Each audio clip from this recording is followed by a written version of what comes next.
तो good evening मेरे प्यारे विद्यार्थियों, आप सभी का हार्दिक अभिनंदन और स्वागत है। मोस्ट वेलकम है एमपी परीक्षा परिवार में। एमपी परीक्षा के यूट्यूब चैनल पर मैं आपका एजुकेटर अर्जुन गुप्ता आपका बहुत बहुत स्वागत करता हूं। ये विषय है एमपीपीएससी की एक नंबर टेस्ट सीरीज का।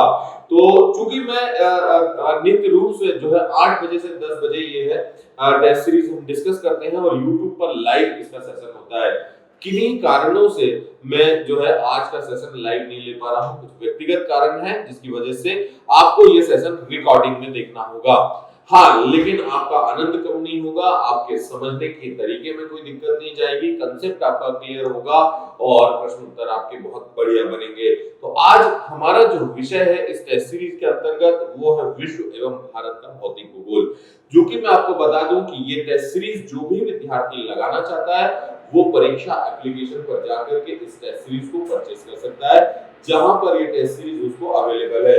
क्योंकि इस टेस्ट सीरीज का पेड कोर्स अवेलेबल है तो वहां पर इसका मूल्य 1499 रुपीस बताया जाएगा। लेकिन आप मेरा ये कोड लगा सकते हैं और आप लोग 40% के डिस्काउंट का लाभ उठा सकते हैं। ARJUM40 और 40% का जब आप डिस्काउंट लेते हैं तो आपके पास 899 में बेटे आपको टेस्ट सीरीज मिल जाती है, जो 50 टेस्ट और विस्तार से हर टॉपिक का डिस्कशन या आपकी पीएससी की प्री की तैयारी में मील का पत्थर, एक माइलस्टोन साबित होगी। निश्चित ही आप ये वीडियो को पूरा देखेंगे और पाएंगे कि ये टेस्ट सीरीज आपको जरूर परचेज करनी चाहिए। अब यहाँ पर हम विषय पर आते हैं और पहला क्वेश्चन आज जो टेस्ट सीरीज में हमने दिया था वह है नंदा देवी शिखर। अब नंदा देवी शिखर के संबंध में क्वेश्चन ये है, नंदा देवी पीक कहां पर आती है, किस राज्य के अंतर्गत इसका लोकेशन है। हिमालय के अंतर्गत हम देखेंगे तो बहुत सारी चोटियां हैं, उन्हीं चोटियों के अंतर्गत नंदा देवी शिखर की हमने बात की, जो कि भारत की देवभूमि कही जाने वाली उत्तराखंड राज्य के अंतर्गत आता है। हिमालय पर्वत श्रेणी के अंतर्गत आने वाला नंदा देवी पर्वत उत्तराखंड में है, जिसकी समुद्र तल से ऊंचाई में आपको बताऊं तो 7817 जो है मीटर समुद्र तल से इसकी हाइट देखने के लिए मिलती है। और ये हमारे भारत के उत्तरी क्षेत्र में हिमालय की गोद में बसा हुआ एक बहुत ही खूबसूरत शिखर, जो कि देवभूमि और उत्तराखंड के अंतर्गत आता है। उत्तराखंड भी चर्चे में क्यों है तो याद रखना, यहाँ पर एक हिमखंड टूट गया है जिससे कि बहुत सारे लोगों की जान चली गई। और ये मौसम हिमखंड के टूटने का नहीं है, ये सर्दी का मौसम है, इसीलिए ये चिंतनीय है और ये क्वेश्चन एग्जाम में करंट अफेयर्स में दिए जा सकते हैं। इसके अतिरिक्त उत्तराखंड की त्रासदी भी हुई थी 2013 में, जिसके ऊपर मूवी भी बन चुकी है और उसमें सुशांत सिंह राजपूत केदारनाथ का जो टाइटल है आपने देखा भी होगा। अगले उस पर आता हूं तो ये देखिए, ये जो नंदा देवी पीक है या आप इस प्रकार इस चोटी को देख सकते हैं। हमने कुछ इमेजेस का विजुअलाइजेशन आपके लिए लेकर आए हैं, जिसमें कि नंदा देवी उच्चतम बिंदु आप इसको देख सकते हैं। ठीक है, नंदा देवी की बात करें तो अब देखिए, हिमालय पर्वत श्रृंखला में भारत के उत्तरांचल राज्य में गौरी गंगा तथा पश्चिम में ऋषिगंगा घाटियों के बीच ये स्थित है और उत्तराखंड। अब ये फर्स्ट क्वेश्चन था।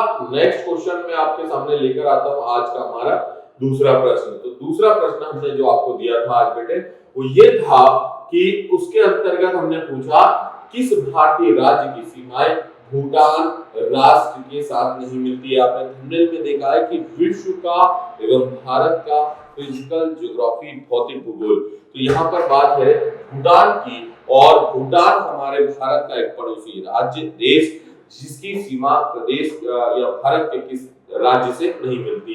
तो मेघालय ऑप्शन के हिसाब से सही उत्तर होगा। सिक्किम, अरुणाचल, पश्चिम बंगाल जो है यहाँ पर बात हो रही है, जो है सिक्किम, पश्चिम बंगाल, असम तथा अरुणाचल जो है ये 4 राज्य भूटान के साथ सीमा साझा करते बताए जाते हैं, जबकि मेघालय की सीमा भूटान राष्ट्र के साथ नहीं मिलती।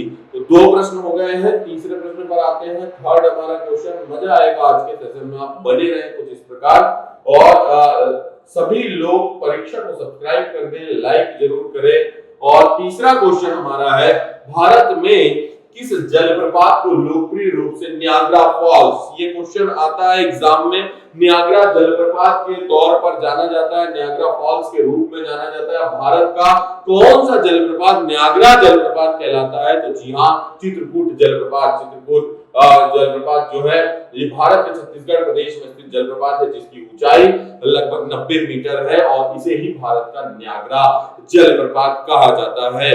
3 क्वेश्चन हमारे हो गए हैं और आपको निश्चित ही मैं बताऊंगा कि ये जो सेशन होने वाला है विश्व और भारत के भूगोल का, भौतिक भूगोल का एक माइलस्टोन साबित होने वाला है यूपीएससी प्री में। तो ध्यान से आप पूरे क्वेश्चंस को जरूर देखें, आगे और भी विस्तार से चर्चा होगी। अब चूंकि प्रश्न तो चौथा है, प्रश्न एक ही है, लेकिन इस प्रश्न में आपकी कम से कम 4 से 10 जानकारी मैं स्पष्ट कराऊंगा। देखिए यहाँ पर कुछ बांध दिए गए हैं, परियोजनाएं दी गई है और उनसे संबंधित राज्य बताए गए हैं। ये क्वेश्चन आते हैं कि ये परियोजना किस राज्य के अंतर्गत है, ये परियोजना किस राज्य के अंतर्गत है। तो देखिए हीराकुंड परियोजना, तो यहाँ पर हीराकुंड में हमने पश्चिम बंगाल सामने लिखा, फिर हल्दिया में उड़ीसा, तारापुर कर्नाटक और कुद्रेमुख पहाड़ियों को महाराष्ट्र। तो इसकी जोड़ी जब आप मिलाएंगे तो सही उत्तर इस प्रकार होगा कि हीराकुंड जो महानदी पर है, याद रखना हीराकुंड महानदी पर, और ये उड़ीसा, और उड़ीसा से एक बात याद रखना कि उड़ीसा को प्राचीन समय में कलिंग कहा जाता था जिसका युद्ध अशोक ने जीता था 261 ईसा पूर्व, और यह युद्ध अशोक ने अपने राज्याभिषेक के 9 वर्ष या 8 वर्ष पूर्ण होने के बाद जीता था। कलिंग का एक राजा था जो कलचुरी चेदी वंश का वहां पर था, उसका नाम था खारवेल, जिसका उल्लेख इतिहास के हाथी गुफा अभिलेख में मिलता है और ये कई बार मैंने आपको बताया है भारत का जब इतिहास पढ़ाया था, याद रखना। अब उसके बाद हल्दिया रिफाइनरी की बात हो रही है, तो हल्दिया जो है बंदरगाह भी है, हल्दिया रिफाइनरी की बात हो रही है। ये पश्चिम बंगाल जो हमारे भारत का राज्य वेस्ट बंगाल जिसकी राजधानी कोलकाता है, जहां पर ब्रिटिशों ने कई समय तक अच्छा प्रशासन करने की कोशिश की, उसकी बात हो रही है। तारापुर परमाणु के न्यूक्लियर रिएक्टर केंद्र है, ये महाराष्ट्र राज्य के अंतर्गत आता है। और कुद्रेमुख पहाड़ियां, कहां से कुद्रेमुख, कहां से कर्नाटक, और कर्नाटक की राजधानी बेंगलोर, दक्षिण भारत का एक प्रमुख राज्य, तो वहां पर कुद्रेमुख पहाड़ियां है बेंगलोर को सिलिकॉन सिटी भी कहा जाता है, याद रखना प्री के पॉइंट ऑफ व्यू से। तो 4 प्रश्न हो गए, पांचों प्रश्न की ओर बढ़ते हैं। जैसा वादा किया था कि इसमें 4 से कम मैं आपको 10 जानकारी बताऊंगा, आप काउंट करेंगे तो आपको बिल्कुल प्राप्त होगी। पांचवा क्वेश्चन है हमारा आज का, जो उसमें मैंने बताया कि निम्न में से कौन सा जोड़ा सही नहीं है। तो सही नहीं है तो इसके लिए हमको तो ये पता होना चाहिए कि सही क्या है। हमारी जानकारी अगर क्लियर है तो ही तो हम बता पाएंगे। भारत का कुल क्षेत्रफल 3.28 मिलियन वर्ग किलोमीटर है। भारत का अक्षांशीय विस्तार बिल्कुल ठीक है। भारत का देशांतरी विस्तार या रेखांतरी विस्तार वो भी ठीक है। भारत में 29 राज्य और 6 केंद्र शासित प्रदेश। तो यहाँ पर हमने जो प्रश्न है कौन सा सही नहीं है, देखिए कि भारत का भौगोलिक विस्तार जो है इस प्रकार है, भारत में जो है अभी 7 केंद्र शासित प्रदेशों की बात हो रही है। अभी आप देखेंगे 29 राज्यों की बात हो रही है और डोमिनियन यहाँ पर जो है कुल इस प्रकार से आप देख सकते हैं। आपने पूरा विकिपीडिया का जो आपको डेटा दिया हुआ, कैपिटल नेटिव लैंग्वेज लगभग 447 लैंग्वेज, रिलीजन का डेटा भी यहाँ पर दिया गया है कि हिंदू धर्म जो है लगभग 80% भारत में है।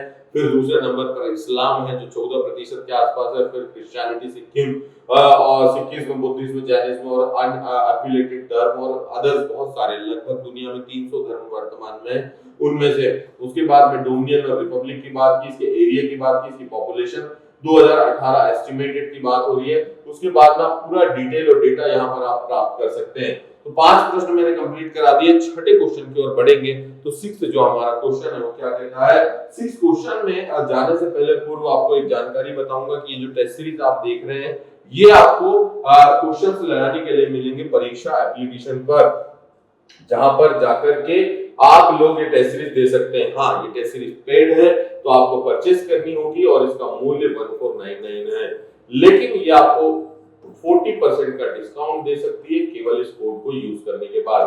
40% का डिस्काउंट और आपकी ये टेस्ट सीरीज आपको 899 में पड़ेगी। पीएससी प्री के लिए बहुत छोटा मूल्य है, अगर आपके सफलता में ये एक बहुत महत्वपूर्ण कदम साबित हो सकता है। तो नेक्स्ट क्वेश्चन की ओर आते हैं। 6th क्वेश्चन, छठा प्रश्न, सिक्किम से गुजरने वाला अक्षांश निम्नलिखित में से किस एक से भी होकर गुजरता है। सिक्किम की बात हो रही है, भारत के पूर्वी राज्यों में शामिल उसमें सिक्किम जो है वहां से अक्षांश की बात हो रही है और उसके थ्रू लैटिट्यूड के थ्रू वो किस एक से होकर गुजरता है, तो ये भारत के भौतिक भूगोल की जानकारी और राजस्थान में राज्य है। और ये कुछ इस प्रकार आप देखिए, दक्षिणी गोलार्ध, उत्तरी गोलार्ध, दक्षिणी ध्रुव, उत्तरी ध्रुव दोनों हमने यहाँ पर बताया। अक्षांश रेखा भूगोल में किसी स्थान की स्थिति को बताने के लिए उस स्थान का अक्षांश तथा देशांतर बताया जाता है।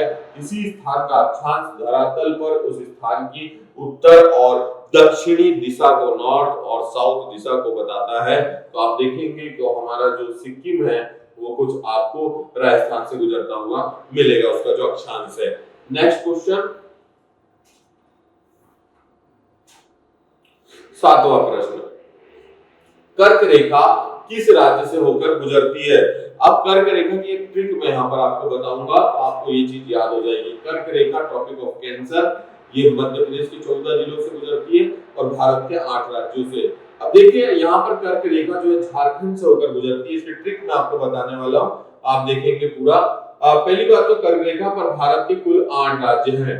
देखिए गुजरात, राजस्थान, मध्य प्रदेश, छत्तीसगढ़, झारखंड, पश्चिम बंगाल, त्रिपुरा और मिजोरम। अब इसकी आप ट्रिक याद रख सकते हैं। ट्रिक कैसे हो सकती है? मैंने एक ट्रिक बनाई थी इसकी, जिसको आप कह सकते हो मित्र पर गमछा झार। मित्र पर गमछा झार, और झार ही ऑप्शन में था। तो झार मतलब झारखंड, छा मतलब छत्तीसगढ़, मा मतलब मध्य प्रदेश, गा मतलब गुजरात, राजस्थान, पश्चिम बंगाल, मिजोरम और त्रिपुरा, है ना। मिजोरम, त्रिपुरा, पश्चिम बंगाल, राजस्थान, गुजरात, मध्य प्रदेश, छत्तीसगढ़ और झारखंड, ये वही 8 राज्य है। और जबकि हम मध्य प्रदेश के 14 जिलों से इसको गुजारते हैं, जिसका पश्चिम से पूर्व तक का जो क्रम है, रहुआ, राशि, भवरासा और दमजब, कटनी, उमरासा। ठीक है, रहुआ, राशि, भवरा सा, दम, जब, कटनी, उमरासा।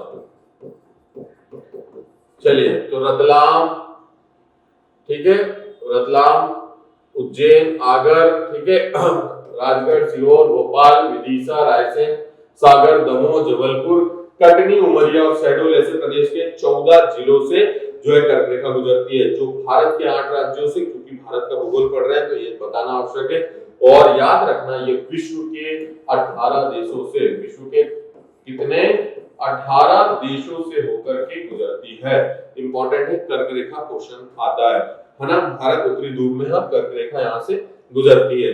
ये मध्य प्रदेश के ठीक मध्य से गुजरती है, लगभग 14 जिले इसके अंतर्गत आते हैं। और 21 जून ये क्वेश्चन आता है कि सूर्य किस रेखा के ऊपर 21 जून को लंबवत होता है? तो 21 जून को सूर्य जो है कर्क रेखा के ऊपर लंबवत होता है।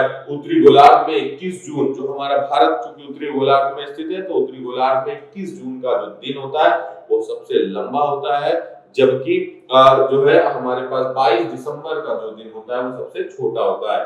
अब मैंने 7 क्वेश्चन तो बता दिए, 8वें प्रश्न पर मैं आता हूं। तो 8वां क्वेश्चन कहता है आपके लिए, निम्नलिखित नगरों में से कौन कर्क रेखा के निकटतम या सबसे पास एकदम, या कर्क रेखा इनमें से किस नगर के सबसे पास से होकर गुजर रही है? तो पहले तो ये पता होना चाहिए कि 8 राज्य आपको याद होने चाहिए। उन्हीं 8 राज्यों में गुजरात का मैंने आपको बताया था मित्र पर गमछा, तो गमछा में गुजरात, महाराष्ट्र, छत्तीसगढ़। तो गुजरात की जो बात है, भारत का पश्चिमी राज्य, वहां पर गांधीनगर जो उसकी राजधानी है, वहां निकटतम दूरी पर स्थित बताया जाता है। कुछ इसी प्रकार आप देखिए, हमने जो मैप आपको दिया है उसमें बेटे ये कर्क रेखा है, ये भारत के ठीक इस प्रकार, और मध्य प्रदेश में आप देखोगे तो ठीक मध्य से मध्य प्रदेश की गुजरती है।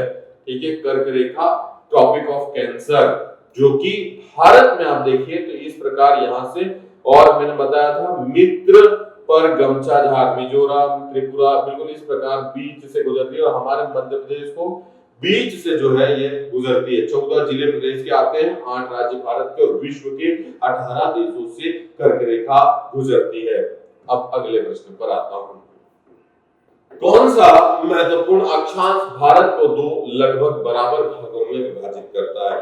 कौन सा महत्वपूर्ण अक्षांश भारत को 2 भागों में, तो 23 डिग्री 30 मिनट उत्तरी अक्षांश ही है उत्तर है, जो भारत को लगभग 2 बराबर भागों में विभाजित करता है। और आप जानते ही हैं, तो यहाँ पर इसका डिस्कशन देखिए, इसे कर्क रेखा भी कहा जाता है और इसी को हम ट्रॉपिक ऑफ कैंसर भी कहते हैं, जिसकी की यहाँ पर जो है 23.23 डिग्री 30 मिनट उत्तरी अक्षांश भी कहा जाता है।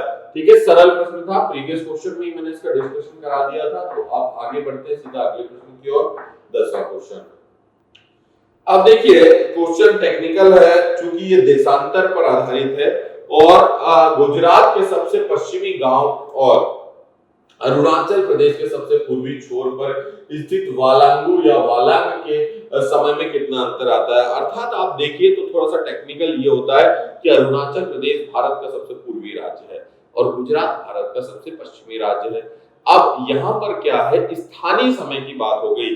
दो चीजें होती है कि स्थानीय समय और मानक समय। मानक अर्थात कि हमने मान लिया कि भाई आज मध्य प्रदेश के इंदौर में भी जो है 12 बज रहे हैं, तो बिल्कुल भारत के किसी अन्य क्षेत्र में भी 12 बज रहे हैं। लेकिन 12 बजने की जो स्थिति कब होती है, जब सूर्य हमारे सर के ऊपर हो। अर्थात कि ऐसा जरूरी नहीं है कि भारत में जम्मू कश्मीर में या गुजरात में मैं कहूं कि वहां पर 12 बज रहे हैं तो अरुणाचल प्रदेश में भी 12 बज रहे होंगे। ये तो मानक समय है। लेकिन स्थानीय समय तो भाई सूर्य तो पूर्व से निकलता है और जब सूर्य पूर्व से निकलता है तो वो तो पहले अरुणाचल प्रदेश पहुंचेगा, बाद में गुजरात पहुंचेगा, है ना। या एक समय में तो इतना भौगोलिक एरिया कवर नहीं कर सकता। तो वही बात है कि उस स्थानीय समय पर, और ये समय कैसे निकाला जाता है, तो देशांतर पर। सूर्य पृथ्वी पर 1 डिग्री जब चलता है तो उस 1 डिग्री को पृथ्वी पर सूर्य को चलने में 4 मिनट का समय लगता है। और 15 डिग्री जो कि दो देशांतर रेखाओं के बीच की दूरी है, 15 डिग्री जब सूर्य चला तो 15 इंटू 4 अर्थात 60 मिनट, है ना, 60 मिनट का समय सूर्य को लग गया 15 डिग्री। तो जब आप अरुणाचल से गुजरात के समय में देखेंगे तो 30 डिग्री देशांतर का अंतर आपको देखने के लिए मिलेगा। अर्थात ये समय लगभग दुगना हो गया और 60 into 2 is equal to 120 minutes which is called 2 hours, 2 घंटे। तो यहाँ पर बात हो रही है 2 घंटे की। तो जी हाँ, गुजरात के सबसे पश्चिमी गांव और अरुणाचल प्रदेश के समय में 2 घंटा जो है समय लगेगा स्थानीय समय के हिसाब से। अभी भी ध्यान देना, स्थानीय समय की बात कर रहा हूं। अगला प्रश्न 11, निम्न में से कौन सा मरुस्थल है? मरुस्थल, तो मरुस्थल का ये क्वेश्चन शायद पीएससी ने पूछा है कुछ विगत परीक्षाओं में। तो मरुस्थल, और बिल्कुल आप बिल्कुल मरुस्थल की बात है तो आप जानते ही हैं कि भाई हमारे भारत में थार मरुस्थल, थार रेगिस्तान सबसे बड़ा रेगिस्तान है जो राजस्थान राज्य में मुख्यतः आता है। और राजस्थान के कुल भौगोलिक क्षेत्रफल का मैंने कई बार बताया, लगभग 60% हिस्सा थार मरुस्थल है।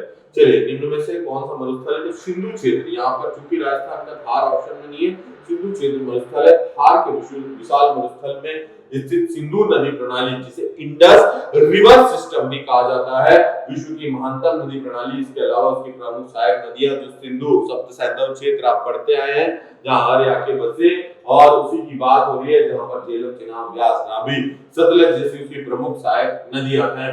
और सिंधु क्षेत्र जो है मरुस्थल क्षेत्र है। अगले प्रश्न की ओर, भारत की दक्षिणतम पर्वत श्रेणी कौन सी है? तो भारत की दक्षिणतम तो दक्षिण में ही होगी। उत्तर में हमने जैसे हिमालय में देखा कि हमारे पास हिमालय की जो श्रेणियां हैं, वैसे ही दक्षिण भारत में हमारे पास कार्डमम जो है भारत की दक्षिणतम पर्वत श्रेणी है। देखिए, जिन्हें इलायची की पहाड़ी भी कहा जाता है, इसमें इलायची के पौधे मिलते हैं।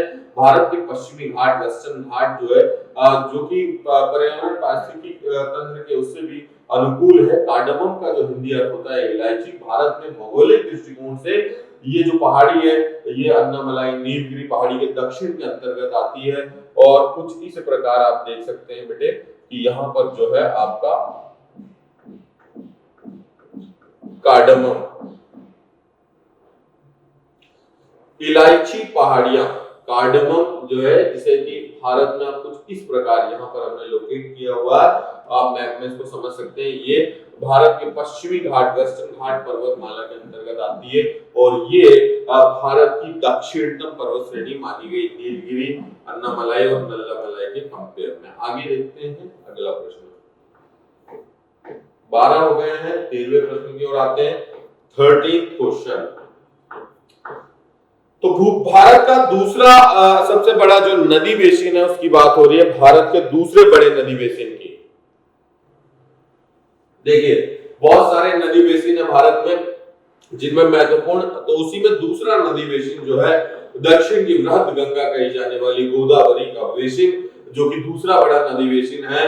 और भारत के मुख्य नदी बेसिनों में से महानदी बेसिन पूर्वी भारत में, सामान्य रूप से नर्मदा बेसिन, नर्मदा कछार क्षेत्र में जो उसके बाद हम यहाँ पर देखें तो हमने जो उत्तर दिया, प्राकृतिक भूगोल में द्रोणी अथवा बेसिन उस क्षेत्र को कहा जाता है जो किसी विशेष नदी प्रणाली के अंतर्गत आता हो, अर्थात एक प्रधान नदी एवं उसकी विभिन्न सहायक नदियां जिस क्षेत्र में अपने जल को इकट्ठा करती है वह द्रोणी है। भारत का सबसे बड़ा नदी बेसिन गंगा और दूसरा बड़ा नदी बेसिन गोदावरी है। ठीक है, स्पष्ट होगा। जबकि भारत का यहाँ पर मैंने लिखा गोदावरी नदी महाराष्ट्र में नासिक में त्र्यंबक से निकलती है। त्र्यंबकेश्वर ज्योतिर्लिंग भी नासिक के अंतर्गत आता है, याद रखना, जो भगवान शिव को समर्पित है। 14th क्वेश्चन है, ये थोड़ा सा जो है विश्व भूगोल से संबंधित, विश्व के भौतिक भूगोल से निम्न में से कौन सा युग में जो है सुमेलित नहीं है। यहाँ पर पूछा गया कैनियन नदी, ज्यूजन वायु, इंसेलबर्ग हिमनद या मोरेन हिमनद। तो यहाँ पर मैं आपको बता दूं कि इंसेलबर्ग हिमनद क्या होता है, पहले उसको समझिए जो हमने इसमें उत्तर दिया कि इंसेलबर्ग जो है इसका हिमनद से संबंध नहीं है। इंसेलबर्ग जर्मन भाषा का शब्द है जिसका मूल अर्थ पर्वत, द्वीप या द्वीपीय क्षेत्र या द्वीपीय पर्वत होता है, जबकि बाकी जो है हिमनद है, जैसे कैनियन, ग्रैंड कैनियन घाटी संयुक्त राज्य के एंजिना से होकर कोलोराडो नदी के इसमें जाती है ना, ज्यूज, ये सब घाटी चट्टानें, जबकि इंसेलबर्ग जो है इसका संबंध हिमनद से नहीं है। ठीक है, यहाँ पर हमने हिमनद जो है उसके सामने लिखा हुआ था, कैनियन नदी है, उसके बाद में ज्यूजन वायु है और मोरे भी हिमनद है। यहाँ पर इंसेलबर्ग जो है ये पर्वतों के संबंध में है। नेक्स्ट क्वेश्चन, चलिए नेक्स्ट क्वेश्चन की ओर बढ़ते हैं हम। 15 क्वेश्चन, 14 क्वेश्चन हो गए बेटे, 15वें क्वेश्चन की ओर। तो 15वां क्वेश्चन क्या कहता है, और स्ट्रॉम्बेली, ये क्वेश्चन आता है परीक्षाओं में, स्ट्रॉम्बेली क्या है। तो स्ट्रॉम्बेली जो है आप जानते हैं कि स्ट्रॉम्बेली जो है, स्ट्रॉम्बेली को हम एक जागृत ज्वालामुखी बताया गया है यहाँ पर उत्तर में। देखिए इसका डिस्कशन, स्ट्रॉम्बेली का एक जागृत ज्वालामुखी का प्रकार, वैज्ञानिकों के अनुसार जब कोई ज्वालामुखी वर्तमान में फट रहा हो या उसमें फिर से गैस रिसने, धुआं, लावा उगलने या भूकंप की सक्रियता के आपको सिम्टम्स मिल रहे हो तो ज्वालामुखी जागृत कहलाता है। ये जो है स्ट्रॉम्बेली के अलावा हमने एक इमेज जो है बेटे आपको दी है, आप सभी यहाँ पर देख सकते हैं कि विभिन्न जो है सक्रिय ज्वालामुखी, जिसमें आप देखिए ये क्वेश्चन आते हैं, जैसे एक हवाई का केलायू ज्वालामुखी, मोना लोआ हवाई, ये भी सक्रिय है। उसके अलावा कोटोपेक्सी जो इक्वाडोर, पेरू के समीप आपको देखने के लिए मिलेगा, दक्षिणी अमेरिकी महाद्वीप में ये वाला जो प्लेट है जहां पर कोटोपेक्सी इक्वाडोर सक्रिय ज्वालामुखी। इसके अलावा चिम्बोरोजो इक्वाडोर सुसुप्त ज्वालामुखी, इसका डेफिनेशन मैं बताऊंगा। एकांकागुआ अर्जेंटीना और कोलिमा मैक्सिको, ये सक्रिय ज्वालामुखी। एकांकागुआ का जो है वो डेड हो चुका है। अब सक्रिय, सुसुप्त और प्रसुप्त क्या होते हैं देखिए। प्रसुप्त ज्वालामुखी अर्थात या डोर्मेंट वोल्केनो जिसको हम कहते हैं कि जिसमें उद्वार के पश्चात पुनः उद्वार की संभावना नहीं रह जाती। एक बार फट गया तो फट गया, आगे नहीं फटने की उसमें संबंध जो है संभावना नहीं है, लेकिन अचानक ही उनमें पुनः उद्वार होते हैं। ऐसे ज्वालामुखियों के बारे में अभी भी हमारे पास जानकारियों का उतना अधिक कलेक्शन नहीं है, अभाव है। रिटनी का विश्वविद्यालय ऐसे ज्वालामुखी का उदाहरण है। उसके अलावा बुझा हुआ या डेड मैंने आपको बताया कि जिसमें लंबे समय से कोई उद्गार नहीं हुआ और ना ही होने की संभावना मानी जाती है। और ज्वालामुखी क्या होता है, तो बेटे ज्वालामुखी पृथ्वी की सतह पर उपस्थित ऐसी दरार या मुख होता है जिसके पृथ्वी के भीतर का गर्म लावा, गैस, राख आदि बाहर आते हैं। ज्वालामुखी कई प्रकार के होते हैं, जैसे प्रसुप्त, जागृत और मृत। ये तालिका आपके लिए बहुत महत्वपूर्ण है, इसका स्क्रीनशॉट ले लीजिए। अगले प्रश्न पर आता हूं। तो अब बेटे बात करेंगे संप्राय मैदान की। तो संप्राय मैदान जो है ये वायु, भूमिगत जल, ये हिमनद, नदी, हमने ऑप्शन दिया था, तो नदी जो है यहाँ पर संप्राय मैदान से संबंधित है। वास्तव में संप्राय मैदान जो है एक प्रमुख प्रवाही जल नदीकृत अपरदनात्मक स्थल रूप है, अपर्दन का एक स्थल रूप है जहां से मिट्टी जो जल के द्वारा, नदी के द्वारा लाई जाती है।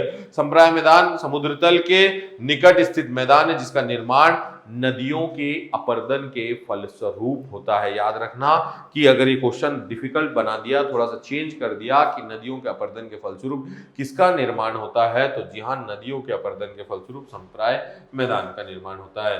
17th क्वेश्चन, अगला हमारा है 17वां प्रश्न, जो ये कहता है कयाल क्या है। ये क्वेश्चन आया है पीएससी में कि कयाल क्या है। तो कयाल तराई मैदान, केरल के लेगून, दक्कन के पठार की रेगड़ या गंगा डेल्टा। तो कयाल जो है भारत के दक्षिण राज्य केरल के लेगून है। वास्तव में कयाल एक मलयालम शब्द होता है जिसका अर्थ झील होता है। लेगून आप समझिए झीलों से, उसके संबंध में यहां पर बात हो रही है केरल की। केरल आप याद रखना, कई बार क्वेश्चन आता है कि भारत का सर्वाधिक शिक्षित राज्य और सबसे कम शिशु मृत्यु दर वाला राज्य है केरल, ठीक है। और भारत में मानसून सबसे पहले केरल पर ही आता है। अनूप तथा लेगून किसी विस्तृत जल स्रोत जैसे समुद्र या महासागर के किनारे पर बनने वाला एक उथला जल क्षेत्र होता है और जो किसी पतली स्थलीय पेटी या अवरोध के बाद में।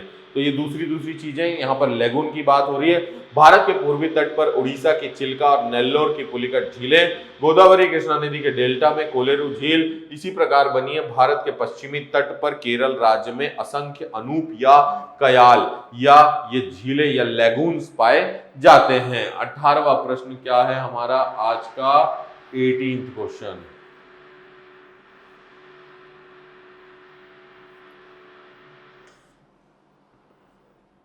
निम्न में से कौन सा युग्म सुमेलित नहीं है।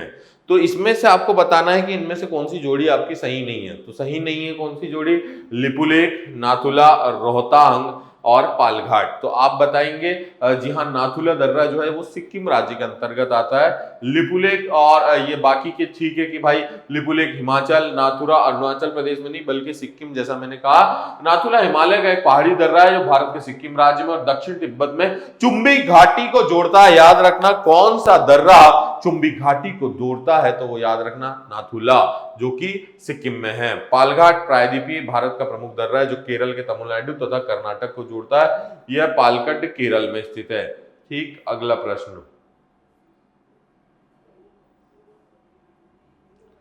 19वां। तो 19वें क्वेश्चन में हमने दिया था किन दो पर्वत श्रेणियों के मध्य कश्मीर वैली, कश्मीर घाटी, भारत का स्वर्ग, खूबसूरत क्षेत्र कश्मीर, तो उसकी बात हो रही है। तो जो बृहद हिमालय, हिमालय को आप कई भागों में बांटते हैं, बृहद हिमालय, मध्य हिमालय, लघु हिमालय, है ना।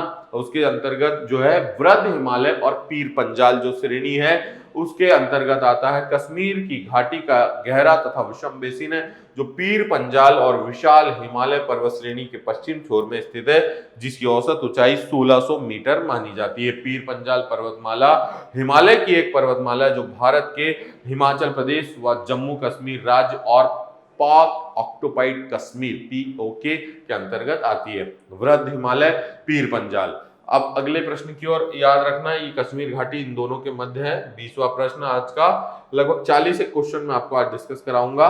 भारत के निम्नलिखित राज्यों को उनके भौगोलिक क्षेत्र के घटते क्रम में व्यवस्थित करने को कह रहा है। तो भौगोलिक क्षेत्र में घटते क्रम अर्थात सबसे बड़ा पहले, फिर छोटा, फिर छोटा, फिर छोटा। तो देखिए यहाँ पर राजस्थान हमारे भारत में सबसे बड़ा राज्य, उसके बाद महाराष्ट्र का नंबर है यहाँ पर भौगोलिक क्षेत्र में। यहाँ पर क्या कह रहा है कि भारत के निम्न राज्यों को उनके भौगोलिक क्षेत्र में। अब ध्यान देना, महाराष्ट्र दूसरे पे इसलिए आ रहा है क्योंकि ऑप्शन में मध्य प्रदेश हमने नहीं डाला है। अगर यहाँ मध्य प्रदेश होता तो राजस्थान के बाद भौगोलिक दृष्टिकोण से मध्य प्रदेश देश का दूसरा बड़ा राज्य है। चूंकि मध्य प्रदेश नहीं है तो उसके बाद कर्नाटका का, महाराष्ट्र, कर्नाटका और तमिलनाडु। ठीक है, प्रश्न के हिसाब से ये प्रश्न होगा। 21वां प्रश्न क्या है, तो 21st क्वेश्चन है, भारत में निम्न में से कहां सबसे बड़ा पोत प्रांगण या शिपयार्ड, शिपयार्ड जिसे कहा जाता है, या पोत प्रांगण भारत में सबसे बड़ा कहां पर स्थित है। कोच्चि, कोलकाता, मुंबई और विशाखापट्टनम हमने ऑप्शन दिए थे। तो केरला में कोच्चि की बात हो रही है। कोच्चि शिपयार्ड लिमिटेड CSL, जिसे कहा जाता है भारत में सबसे बड़ा जहाज निर्माण करने वाला और रखरखाव करने वाला शिपयार्ड है। ये भारत के केरल राज्य के अंतर्गत आता है। नोट करते जाएंगे, आपको नोट जरूर करना है, उसी से आपके कंसेप्ट क्लियर होंगे बाद में। भारत तथा पाकिस्तान के मध्य सीमा रेखा। अब ये जो बॉर्डर लाइंस होती हैं, इनमें बहुत सारे टाइप्स होते हैं, अध्यारोपित, पूर्ववर्तित, अवशिष्ट, परवर्ती।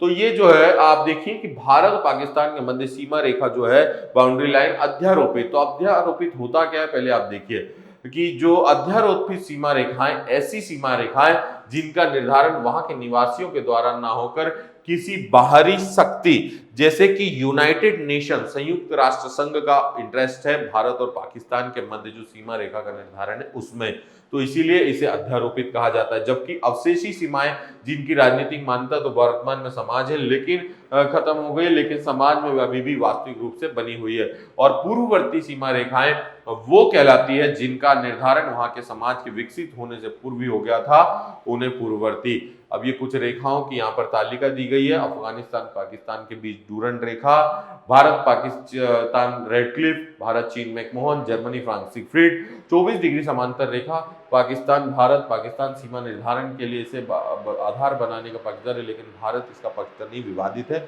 हो सकता है पूछ लिया जाए।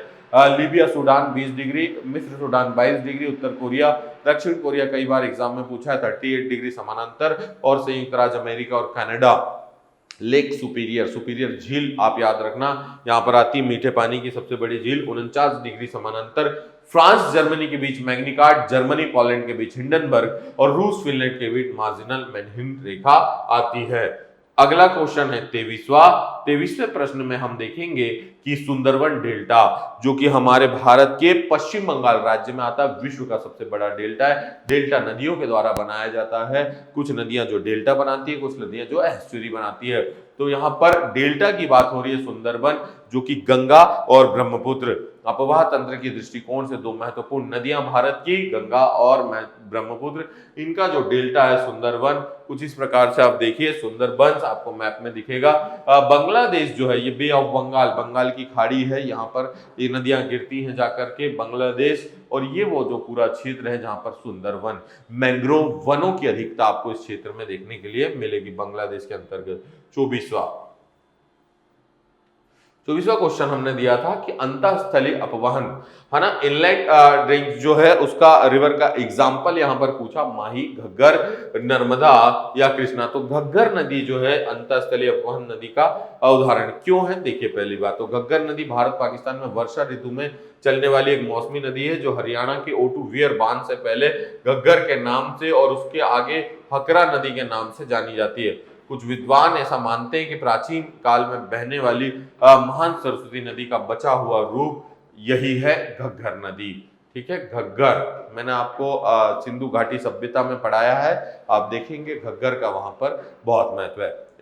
अब नेक्स्ट क्वेश्चन पर आते हैं। अगला क्वेश्चन 25वां,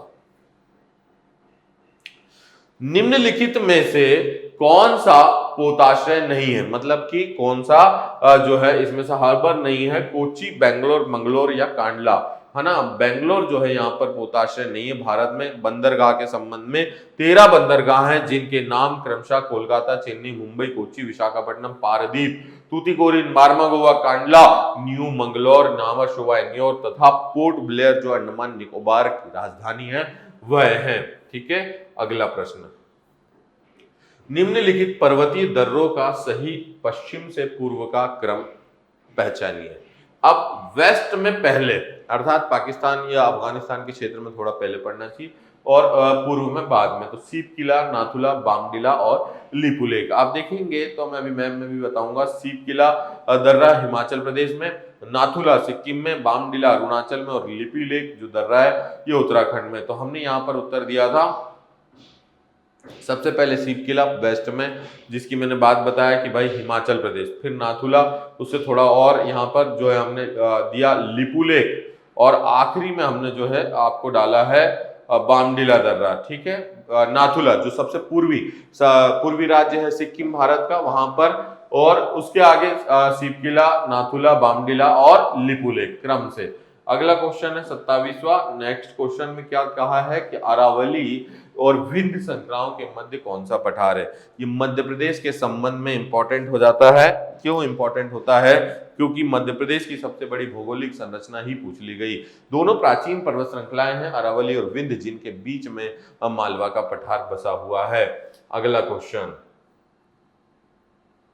28वां क्वेश्चन हमारे पास है, भारत में कितने राज्य तटरेखा से लगे हैं। ये क्वेश्चन बड़ा सरल भी है और कई बार इसमें कंफ्यूजन पैदा होता है। तो आप देखिए कि भारत में 9 राज्य जो है तटरेखा से लगे हैं, वो कुछ इस प्रकार हैं। आप गुजरात, महाराष्ट्र, गोवा, कर्नाटक, केरल, तमिलनाडु, आंध्र प्रदेश, उड़ीसा और पश्चिम बंगाल।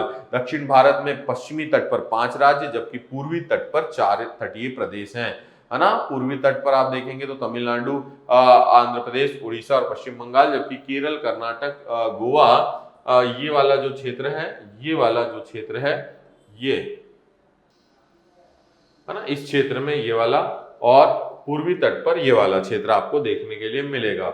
नेक्स्ट आगे बढ़ते हैं अगले प्रश्न की ओर। 28 क्वेश्चन हमने यहाँ डिस्कस कर लिए हैं। 29वें प्रश्न की ओर आगे बढ़ेंगे।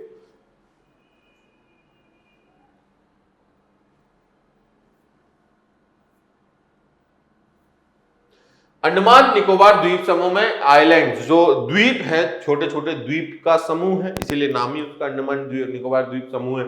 तो उनमें द्वीपों की संख्या पूछी है, तो सीधा फिगर है, इजी फिगर है 222। 3 बार 2 याद रखना, 222। अंडमान निकोबार द्वीप समूह में 222 द्वीप हैं, जबकि द्वीपों और टापुओं की वहां पर आप कुल संख्या की बात करेंगे तो 572 आपको मालूम होगी, 572। अगले प्रश्न पर आता हूं। तो 30वां हमारा जो क्वेश्चन है वो ये कहता है कि तमिलनाडु तथा आंध्र प्रदेश के जो तट है उनका नाम पूछा है। तमिलनाडु के तट का नाम और आंध्र प्रदेश दोनों के तट का नाम कोरोमंडल है। और ये क्वेश्चन भी आ सकता है कि कोरोमंडल तट जो है किन 2 राज्यों के मध्य आता है। तो यहां पर आप याद रखेंगे तमिलनाडु व आंध्र प्रदेश के तट का नाम कोरोमंडल है। 31वें प्रश्न पर आता हूं। 31st क्वेश्चन, ये हमारा 10 डिग्री 10 डिग्री चैनल जो है किसको किसको पृथक करता है, ये पूछा है। 10 डिग्री चैनल, तो ये अंडमान को निकोबार द्वीप से जो है पृथक करता है। 10 डिग्री चैनल किसके किसके मध्य है, ये कई बार क्वेश्चन आता है। 10 डिग्री चैनल जलसंधि भारत के अंडमान निकोबार द्वीप में छोटे अंडमान द्वीप को कार निकोबार द्वीप से अलग करती है। अगला प्रश्न है 31वां हो गया। 32वां, हाँ, सभी लोग ये टेस्ट सीरीज बेटे जरूर लगाएं। ये टेस्ट आप देंगे तो इसका एनालिसिस करेंगे, तभी आप पाएंगे कि हमें कितना आता है। फिर उसका डिस्कशन यूट्यूब पर आपको मिल रहा है, परीक्षा एप्लीकेशन पर मिल रहा है, आप वहां पर देख सकते हैं। सभी विद्यार्थी इस टेस्ट सीरीज को ज्वाइन कर सकते हैं एप्लीकेशन पर, जिसका मूल्य 1499 है, 1499।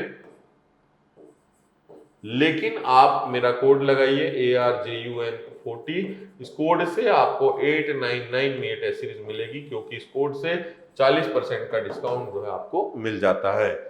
चलिए नेक्स्ट आते हैं। निम्नलिखित में से किस नदी के तट पर बद्रीनाथ का भगवान विष्णु को समर्पित बद्रीनाथ का मंदिर, हिंदुओं में एक प्रमुख तीर्थ स्थल, उसकी बात हो रही है, जो किस नदी पर स्थित है? तो अलकनंदा। अलकनंदा जो नदी है, बद्रीनाथ का प्रसिद्ध मंदिर अलकनंदा नदी के तट पर है, जबकि केदारनाथ मंदाकिनी नदी के तट पर, और दोनों मिलती हैं तो गंगा बनती है। सॉरी, है ना, अलकनंदा और मंदाकिनी। ये जो है बाढ़ उत्तराखंड में केदारनाथ में आई थी, याद रखना, ये मंदाकिनी नदी ने ही लाई थी। बद्रीनाथ अथवा बद्री नारायण मंदिर भारतीय राज्य उत्तराखंड के चमोली जनपद में अलकनंदा नदी के तट पर स्थित एक हिंदू मंदिर है। यह हिंदू देवता विष्णु को समर्पित है, और यह स्थान इस धर्म में वर्णित सर्वाधिक पवित्र स्थानों में माना जाता है। ठीक है, जिसका कि 4 धामों में से वर्णन किया गया, 4 धामों में एक धाम बद्रीनाथ। अगला, भारत की सबसे बड़ी अपवाह नदी, लार्जेस्ट जो है अपवाह नदी, सबसे ज्यादा जिसका एरिया भारत में है, तो जी हाँ, भारत की गंगा, गंगा मैया, जिसकी महिमा ही अलग है, वही भारत की सबसे बड़ी नदी है। गंगा 2525, गोदावरी 1465, नर्मदा 1312 और महानदी 858, जो हमने ऑप्शन में दिए थे उसके हिसाब से यहाँ पर किलोमीटर डिफाइन किए। यूं तो ब्रह्मपुत्र 2900 किलोमीटर बहती है, लेकिन अपवाह उसका भारत में कम है, भारत से नहीं निकलती। और नेक्स्ट क्वेश्चन 34वां। पूर्व की ओर बहने वाली भारत की निम्नलिखित नदियों में से किस एक में निमावलन जो है उसके कारण विभ्रंश घाटी है, रिफ्ट वैली। तो आप जानिए रिफ्ट वैली जो है दामोदर नदी जो है ये आपके बंगाल के अंतर्गत है, जिसके अंतर्गत रिफ्ट घाटी का निर्माण करती है और बंगाल का शोक भी दामोदर नदी को ही कहा जाता है, जबकि कोशी नदी बिहार का शोक कहलाती है जो वहां पर बाढ़ लाती है। 35वां क्वेश्चन हमारा है और 35th क्वेश्चन में आता हूं 35वें प्रश्न पर। तो 35वां क्वेश्चन है कि निम्नलिखित नदियों में से किसका सर्वाधिक बड़ा जलग्रहण क्षेत्र है। जलग्रहण क्षेत्र, सर्वाधिक बड़ा जलग्रहण क्षेत्र पूछा और हमने 4 ऑप्शन दिए थे जिसमें कि गोदावरी भी ऑप्शन में था। तो नर्मदा, महानदी, गोदावरी जो है ये 4 ऑप्शन थे जिसमें ये पूछा गया कि आपका कौन सा नदी है। तो निम्नलिखित नदियों में से गोदावरी जो है इसका अपवाद या जलग्रहण क्षेत्र 98.796 वर्ग किलोमीटर माना जाता है और यहां पर उसका उत्तर सही होगा क्योंकि उसका जलग्रहण क्षेत्र अधिक है जिसे दक्षिण की गंगा कहा जाता है। अब 35 के बाद हम 36वें क्वेश्चन पर आते हैं, 36 क्वेश्चन। 36वें प्रश्न में जानकारी है कि निम्न में से कौन सा शहर दिल्ली के सबसे समीप स्थित देशांतर पर है। तो यहां पर बेंगलुरु, हैदराबाद, नागपुर तथा पुणे 4 ऑप्शन दिए गए हैं आपको। इनमें से यहां पर बेंगलुरु की बात हो रही है देशांतर, जैसे मैंने वहां पर सिक्किम और राजस्थान की बात की थी अक्षांश में, वैसे ही दिल्ली के समीप देशांतर की बात हो रही है। कुछ इस प्रकार आप उसको देखिए कि दिल्ली के समीप देशांतर की बात हो रही है, तो है ना इस प्रकार आप ये दिल्ली से होकर जो गुजर रहा है ये बेंगलोर, यहाँ पर है ना ये जो शहर है दिल्ली के इस देशांतर पर, है ना, ये आपको देखने के लिए मिलेगा।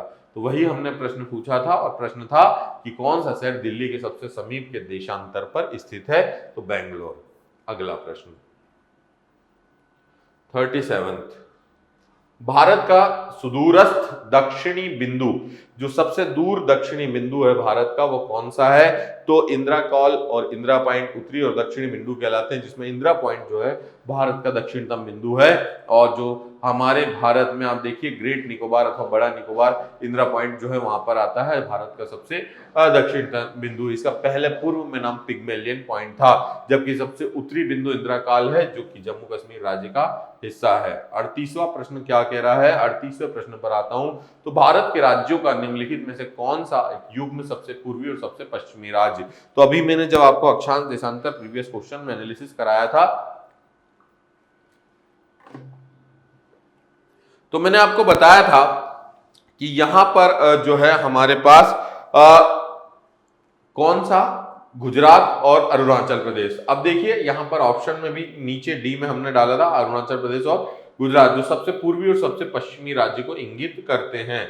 नेक्स्ट यहां पर है भारत का वह कौन सा स्थान है जहां बंगाल की खाड़ी, अरब सागर तथा हिंद महासागर मिलते हैं। तीनों क्षेत्र है ना, भारत का पश्चिमी समुद्र तट अरब सागर, पूर्वी समुद्र तट बंगाल की खाड़ी और दक्षिणी समुद्र तट जो है हिंद महासागर। तो कन्याकुमारी जो वह स्थल है जहां पर ये तीनों स्थल मिलते हैं, जो कि तमिलनाडु के अंतर्गत आता है। अब आऊंगा 40वें प्रश्न पर। तो 40th क्वेश्चन हमारा जो कहता है निम्न में से किस राज्य की सीमा बांग्लादेश से नहीं मिलती। इनमें से कौन सा ऐसा राज्य है जिसकी सीमा बॉर्डर, क्योंकि हम जानते हैं कि हमारा भारत बांग्लादेश से सर्वाधिक सीमा साझा करता है। प्रश्न है कि इनमें से कौन सा ऐसा राज्य है जो सीमा बांग्लादेश से नहीं मिलाता। तो मेघालय, त्रिपुरा, मणिपुर और मिजोरम के संबंध में आप देखिए मणिपुर की सीमा बांग्लादेश में नहीं मिलती। बांग्लादेश की अंतरराष्ट्रीय सीमा से लगने वाले भारतीय राज्य इस प्रकार हैं पश्चिम बंगाल, असम, मेघालय, त्रिपुरा तथा मिजोरम। तो ये कुछ प्रमुख राज्य हैं जो बांग्लादेश की सीमा से लगते हैं। दो एक क्वेश्चन और डिस्कस करते हैं, उसके बाद हम इसको कंक्लूड करेंगे। अगला प्रश्न 41वां प्रश्न है कि भैया नेपाल के पड़ोसी भारतीय राज्यों का युग्म क्या है। इनमें से कौन से ऐसे दो राज्य हैं जो नेपाल से सीमा साझा करते हैं। सिक्किम और बिहार। देखिए ये नेपाल का हमने मैप यहां पर दे दिया है आपको, भारत के मैप में यूनियन टेरिटरीज। ये देखिए बिहार उत्तर प्रदेश से भी लग रहा है, उत्तराखंड से भी लग रहा है, सिक्किम से लग रहा है ना। तो ये कुछ इस प्रकार ये जो राज्य हैं ये बिहार से नेपाल से सीमा साझा करते हैं। तो उसमें 2 युग्म थे, जिसमें कि हमने किसको किसको मेंशन किया था, सिक्किम को और बिहार को। पूर्वी राज्यों में जो नेपाल, जो दूसरा देश है, पड़ोसी कंट्री है, उससे सीमा साझा करता है। अगला क्वेश्चन है कि निम्न में से किस भारतीय राज्य की सीमाएं भूटान के साथ नहीं मिलती? तो सिक्किम, अरुणाचल और वेस्ट बंगाल की मिलती है। इसके अतिरिक्त और भी मैं आपको बताता हूं कि असम, पश्चिम बंगाल, सिक्किम और अरुणाचल प्रदेश ये जो है सीमा लगाते हैं भूटान के साथ, जबकि मेघालय बांग्लादेश के साथ सीमा साझा करता है। ये कुछ इसी प्रकार आप भूटान में देखिए, सिक्किम की राजधानी गंगटोक, ईटानगर, असम दिसपुर, है ना, ये मेघालय की बॉर्डर भूटान से टच नहीं हो रही। मेघालय की बॉर्डर आप देखेंगे तो बांग्लादेश से टच हो रही है ना। अब यहाँ पर 42 क्वेश्चन हमने देख लिए। 43वें पर आता हूं, 43rd। निम्न में से किस भारत के किस राज्य की सीमा म्यांमार से उभयनिष्ठ नहीं है ना। यहाँ पर बात हो रही है कि बॉर्डरेड नहीं है म्यांमार से, तो असम जो है उसकी सीमा की बात हो रही है। अब देखिए, असम जो है म्यांमार से सीमा साझा नहीं करता, जबकि मिजोरम, मणिपुर और ये जो नागालैंड वाला जो क्षेत्र है ये म्यांमार या बर्मा से लगता है। और बर्मा 1935 के भारत शासन अधिनियम द्वारा पृथक किया गया था ब्रिटिशों के द्वारा। 44वां क्वेश्चन है कि डूरंट रेखा ये किसके साथ भारत की सीमा निर्धारित करती है?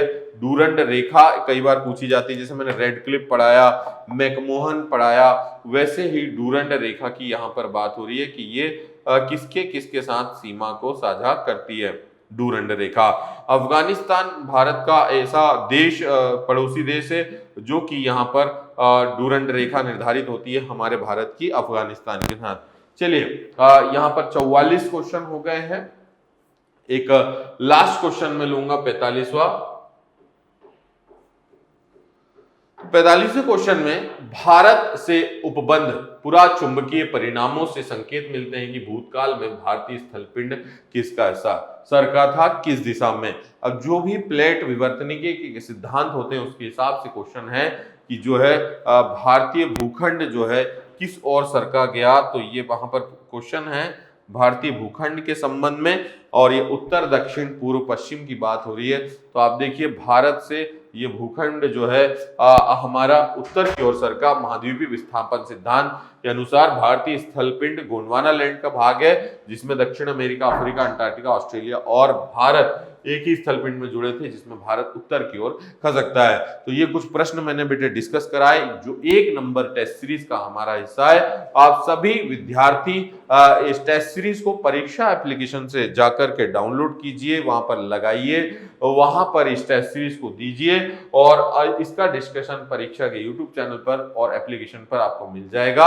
आप सभी ये टेस्ट सीरीज परचेस कर सकते हैं। इसका मूल्य हमने 1499 रखा हुआ है, लेकिन आप मेरा कोड लगा सकते हैं ARJUN40 अर्जुन 40, जिससे कि आपको 40% डिस्काउंट मिल जाएगा और टेस्ट सीरीज 899 पर आपको पड़ जाएगी। ठीक है, तो ये चीजें आप कर सकते हैं। बाकी शेष चीजें, हाँ, डेली का हमारा जो शेड्यूल रहता है उसमें 11:15 से आपकी क्लास होती है रीजनिंग की, फिर 12:30 बजे से 2:30 बजे तक आपका जो सेशन रहता है उसमें हम मैथ्स पढ़ाते हैं, फिर 3 बजे से मेरी जीके की क्लास डेली रहती है 4:15 तक, और फिर जो है इस प्रकार हमारा डेली का यूट्यूब का शेड्यूल रहता है। हाँ, 8 बजे से 10 बजे ये जो टेस्ट जब जब आयोजित होते हैं उनका डिस्कशन रात्रि 8 बजे से 10 बजे होता है। आप और ये डेली आपको जब भी मिलेगा ये लाइव मिलेगा। चूंकि आज कुछ व्यक्तिगत कारणों से मैं लाइव नहीं ले पा रहा हूं, इसीलिए इस टेस्ट को आप रिकॉर्डेड देख रहे हैं। तो सभी लोगों से विनम्र आग्रह, एक बार सेशन को लाइक करेंगे, एमपी परीक्षा को सब्सक्राइब करेंगे और इस वीडियो को शेयर करेंगे। बहुत बहुत धन्यवाद, बहुत बहुत आभार, शुभकामनाएं। मिलते हैं, धन्यवाद, जय हिंद।